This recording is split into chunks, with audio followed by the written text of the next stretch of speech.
Hey guys, welcome back to my channel. So today we are starting with class 12th chapter number 1, that is solid state. So what is solid state? इसको जानने से पहले हमें पता होना चाहिए what is matter and where does the solid come from, right? So you have read in like smaller classes or previous classes that what is matter? Anything that has mass and that occupies space is called matter, and matter has three states: solid, liquid and gas. Liquid and gas का chapter हम cover करते हैं class 11th में, and for solid state we have a chapter in class 12th. So what is solid? The state of matter in which constituent particles. अब constituent particles क्या होते हैं? Constituent particles means कि वो substance, वो particular substance किस चीज़ से मिल कर के बना हुआ है. Like if we take example of solids और लिक्विड्स और गैसेस, तो सॉलिड हो चाहे लिक्विड हो चाहे गैसेस हों, सभी छोटे छोटे टिनी पार्टिकल से मिल कर के बने होते हैं जिन्हें हम एटम्स कहते हैं. And when any atom loses electron or gains electron, it gets or it possess a charge, right? A positive charge or a negative charge. The charged atom is known as ion. Okay, and when two or more atoms combine together, it forms a molecule. So the constituent particles could be atoms which are neutral, then it could have charge, the atom could have charge of positive or negative, that is known as ions, or the atoms could be grouped together in a pair or two or more than two, then it is known as molecule. So that state of matter in which constituent particles, that is atoms, ions or molecules, are bonded with strong force of attraction is known as solid state. Now what are the properties of the solids? So shape and size and volume are definite, like they have a fixed shape, they have a fixed volume and they have a fixed shape.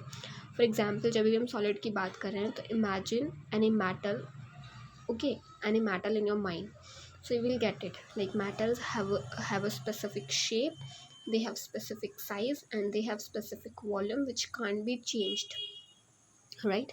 Then their compressibility is low. Take a piece of metal and try to like press it, it couldn't be pressed, means its compressibility is low, it cannot be pressed, right? Then its flexibility is low. What is flexible? Flexible is rubber or plastic. Okay, now try to stretch that metal ka piece. Okay, you can't stretch it, means its stretchability is also low. Next is diffusion. Diffusion is also low. So gases have the highest diffusion property, right? So gases का क्या होता है कि हम जो भी gases होती है वो higher concentration से lower concentration की तरफ movement show करती है. फॉर एग्ज़ाम्पल अगरबत्ती हम जहाँ पे भी करते हैं, जिस रूम में अगरबत्ती की खुशबू पूरे घर में फैल जाती है, that is known as diffusion. जहाँ हमने अगरबत्ती की है वहाँ पर अगरबत्ती के धुएँ की वहाँ पर वो जो गैसेस निकल रही है उसकी हायर कंसनट्रेशन है, एंड दूसरे रूम्स में उसकी जो कंसनट्रेशन है that is low. So it moves from higher concentration to lower concentration, that is known as diffusion. So solids में तो डिफ्यूजन होता ही नहीं, it cannot flow. So how the diffusion will occur? So diffusion is low or negligible. Then their MP and BP are high just because the constituent particles of solid like atoms are so closely attached to each other that there has a strong force of attraction between them, and to break that force of attraction we need very much heat, or we have to heat them so much. So they have a high MP and high BP. To break that bond we need more of energy, so the MP and BP are high. And then the solids are conductors of heat and electricity. Example लो, घर में जो बर्तन होते हैं, ठीक है, बर्तन में हम खाना कैसे बनाते हैं, बर्तन गर्म होते हैं और उस हीट की वजह से खाना बनता है, राइट? सब्जी बनती है, दाल बनती है, वो जो बर्तन गर्म होते हैं तो उसकी हीट की वजह से वो बनती है ना? तो जो बर्तन है वो किसके बने हुए होते हैं? मेटल के. और मेटल्स जो हैं वो क्या हो गए? सॉलिड्स हो गए. तो सॉलिड्स की जो conductivity of heat and electricity है that is very high. Okay, they are very good conductors of heat and electricity. ऐसे ही जो हमारे वायर्स होते हैं, घर में वायरिंग होती है, वो भी कॉपर की, एल्यूमिनियम की बनी हुई होती है.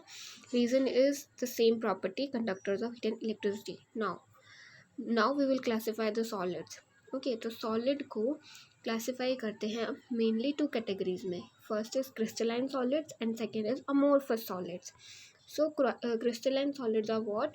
They have a regular arrangement of constituent particles for long range order, right जिनका एक रेगुलर अरेंजमेंट होगा. फॉर एग्जांपल यहाँ पे हमने नीचे बनाए हैं ब्लैक, आपको सर्कल्स दिख रहे होंगे एंड आपको रेड सर्कल्स दिख रहे होंगे.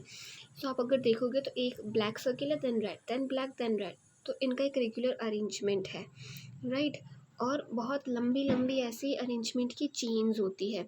जबकि आप दूसरी तरफ देखोगे अमॉर्फस सॉलिड्स को, तो the regular arrangement of constituent particles for short range, like थोड़ी दूर तक ये फॉलो करेंगे, then the arrangement will break and some new arrangement will form. For example यहाँ पे देखिए ब्लैक है, रेड है, ब्लैक है, the arrangement is finished here, then black black red black, then नीचे देखो तो ब्लैक और रेड ही है, फिर ब्लैक रेड, फिर ब्लैक रेड ब्लैक, फिर नीचे भी.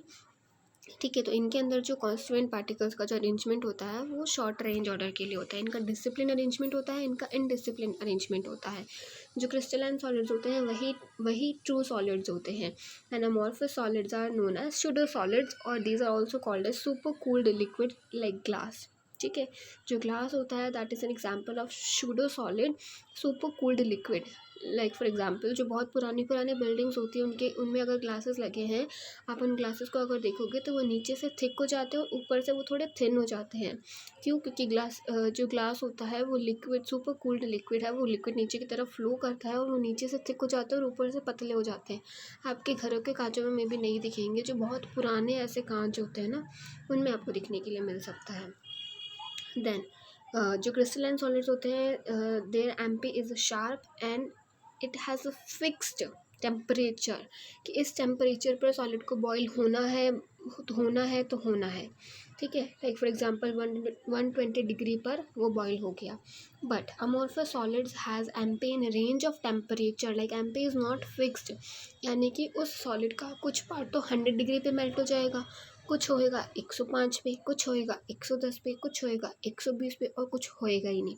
एग्जाम्पल, आप किसी भी प्लास्टिक की चीज़ को, प्लास्टिक की बॉटल को आप जलाइए और आप जला करके देखोगे तो कुछ उसका पार्ट जो होगा वो बहुत जल्दी जल करके काला काला हो जाएगा, है ना, और कुछ पार्ट उसका जलेगा ही नहीं और कुछ पार्ट उसका आधा जलेगा. So their MP is not fixed. Then anisotropic in nature and isotropic in nature. Now what is anisotropic? Different physical properties in different direction. For example, इसके लिए आपको ऊपर का डायग्राम देखना पड़ेगा. ठीक है, ये जो रेड ब्लैक डॉट वाला डायग्राम है ना, लुक एट दिस डायग्राम. सो अगर आप इसको देखोगे, ये जो मैंने एरोज बनाए हैं, इन एरोज को अच्छे से ऑब्जर्व करो. हम ये फर्स्ट एरो देखते हैं, रेड ब्लैक और रेड ऐसे जा रहा है ये एरो. फिर हमें इधर साइड वाला, एकदम राइट हैंड साइड वाला जो एरो है उसको देखो. इसमें अगर हम इस एरो को मिलाएं तो ब्लैक ब्लैक ब्लैक, है ना, तो अलग एटम्स आ गए और इस साइड में अलग तरीके के एटम्स थे. और अगर हम दूसरा देखें तो अगेन ब्लैक रेड ब्लैक, एक और नया अरेंजमेंट आ गया. और हम अगर वो सीधी ये जो हॉरिजॉन्टल लाइन है उसको अगर हम देखें तो रेड ब्लैक, तो अलग अलग डायरेक्शन में अलग अलग, क्योंकि एटम्स का अरेंजमेंट हो रहा है इसलिए ये अलग अलग डायरेक्शन में अलग अलग फिजिकल प्रॉपर्टीज़ जो हैं वो शो करते हैं. ठीक है, इसी वजह से ये एनाइसोट्रॉपिक होते हैं. जबकि जो हमारे अमॉर्फस सॉलिड्स होते हैं वो होते हैं आइसोट्रॉपिक. आइसो का मतलब सेम होता है, so they have same physical properties in same direction, क्योंकि इनमें कोई ऐसा रेगुलर अरेंजमेंट है ही नहीं.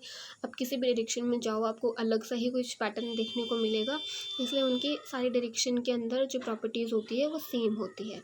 इनके एग्जाम्पल्स है NaCl, ZnS and quartz. And for amorphous solid we have examples of rubber, glass, plastic etcetera. Now just because crystalline solids are the true solids, आगे हमें क्रिस्टलाइन सॉलिड्स को ही आगे डिटेल में पढ़ना है. So here comes types of crystalline solids. So crystalline solids are of 4 types: ionic solids, metallic solids, covalent solids and molecular solids. So हम इनकी properties को डिटेल में देखेंगे. The first property is constituent particles. इन चारों जो solids हैं, जो चारों क्रिस्टलाइन सॉलिड के जो टाइप्स हैं, इनमें कॉन्स्टिट्यूएंट पार्टिकल्स कौन होंगे? तो आयनिक में हमें नाम ही आ रहा है आयंस, तो इसमें आयंस होंगे. आयंस जो होते हैं वो 2 टाइप्स के होते हैं, केटायंस. जो पॉजिटिव आयंस होते हैं, जिन पे पॉजिटिव चार्ज होता है, उनको केटायंस कहते हैं, और जिन पे नेगेटिव चार्ज होता है उन्हें एनायंस कहते हैं. सो आयनिक सॉलिड्स में जो कॉन्स्टिट्यूएंट पार्टिकल्स होते हैं that are ions. Metallic solids में मेटल एटम्स होंगे, कोवेलेंट सॉलिड्स में नॉन मेटल एटम्स होंगे, एंड मोलेकुलर सॉलिड्स में मॉलिक्यूल्स होंगे, यानी कि same type of atoms.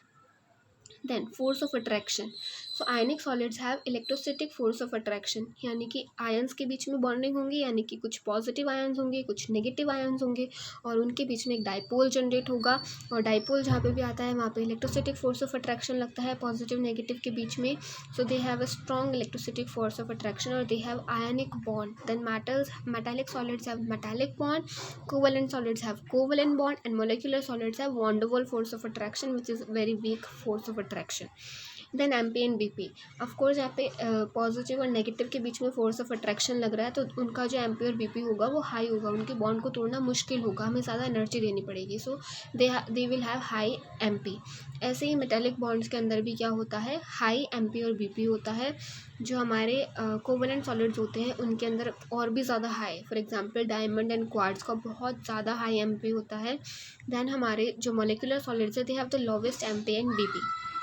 Then conductance, क्योंकि इसमें पॉजिटिव और नेगेटिव आयंस हैं, ठीक है, तो इनको जब हम मेल्ट करेंगे उसी स्टेट में ये क्या करेंगे, इलेक्ट्रिसिटी कंडक्ट कर पाएंगे। तो कंडक्टर्स इन molten state like NaCl, NaCl को पानी में घोलो तो वो इलेक्ट्रिसिटी कंडक्ट नहीं करता है, बट अगर हम उसको मेल्ट कर देंगे तो वो क्या करेंगे, इलेक्ट्रिसिटी कंडक्ट करने लगे। सॉलिड फॉर्म में NaCl इलेक्ट्रिसिटी कंडक्ट नहीं करता, आप उसको पानी में घोल दो या तो आप उसको पूरा का पूरा मेल्ट कर दो हाई टेम्परेचर दे करके, then it will start conducting electricity. Then जो हमारे मेटालिक सॉलिड्स है they have the highest conductance. क्यों होता है, क्योंकि जो भी हमारे मेटल एटम्स होते हैं दे हैव एक्स्ट्रा इलेक्ट्रॉन्स, तो वो क्या करते हैं, इलेक्ट्रॉन्स को लूज़ करते हैं। और इलेक्ट्रॉन्स को जैसे ही कोई भी अगर नेगेटिविटी जाएगी तो उनके पास में चार्ज कैसा आ जाता है, पॉजिटिविटी आ जाती है उनके पास में, यानी कि पॉजिटिव चार्ज आ जाता है। ठीक है, पॉजिटिव चार्ज आ जाता है और जो इलेक्ट्रॉन्स इन्होंने लूज़ किए होते हैं ना, वो इलेक्ट्रॉन्स उन्हीं के जो बीच में जो स्पेसेस होती है ना, वहाँ पे इलेक्ट्रॉन क्लाउड के जैसे मूवमेंट करते रहते हैं। तो एक तरीके से पॉजिटिव वो आयंस बन गए और जो इलेक्ट्रॉन्स उन्होंने निकाले हैं अपने अंदर से, ठीक है, वो इलेक्ट्रॉन्स और उन पॉजिटिव आयंस के बीच में क्या होगा, स्ट्रॉन्ग फोर्स ऑफ अट्रैक्शन, और वो इलेक्ट्रॉन्स जो होंगे उनकी मूवमेंट से ही वो कंडक्टिविटी शो करते हैं। Then covalent solids have low conductivity and molecular solids also have low conductivity. Now for example ionic solids के देख लीजिए Na+Cl-, यानी कि इनमें पॉजिटिव नेगेटिव वाले आयंस के बीच में वो स्ट्रॉन्ग फोर्स ऑफ अट्रैक्शन वाले ही एग्जांपल्स होंगे। देन मेटल में आपको पता ही है सारे मेटल्स आ जाएंगे, Fe, Zn, Cu, Au, Ag। Then non metal covalent वाले में नॉन मेटल्स आ जाएंगे, कार्बन कार्बन के बीच का बॉन्डिंग, सिलिकॉन सिलिकॉन का बीच का बॉन्डिंग, और हमारे मॉलिक्यूलर में मॉलिक्यूल्स आ जाएंगे लाइक H2 में कौन है, हाइड्रोजन के एटम्स है, ऑक्सीजन के एटम्स है, तो बन गया मॉलिक्यूल।